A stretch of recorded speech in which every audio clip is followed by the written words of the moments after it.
अस्सलाम वालेकुम नाज़रीन, अहम ख़बर से आपको आगाह करते चलें। चंद दिनों से टिक टॉकर हरीम शाह एक बार फिर मौज़ूई बहस हैं और इस बार इनकी काबिल एतराज़ वीडियो लीक होकर मंजर आम पर आ गई हैं, जिसमें इन्हें किसी अजनबी शख्स के साथ देखा जा सकता है। डेली पाकिस्तान ग्लोबल के मुताबिक इन वीडियोज़ पर हरीम शाह का मौक़िफ़ सामने आ चुका है।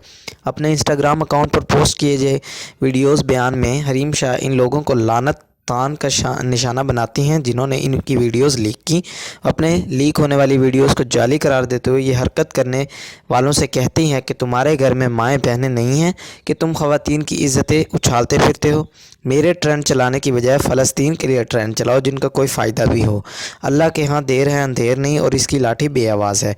हर शख्स को अच्छाई और बुराई का सिला मिलता है। अल्लाह हुकूकुल उबाद को कभी माफ़ नहीं करता। आपके घर में भी माएँ और बहनें मौजूद हैं।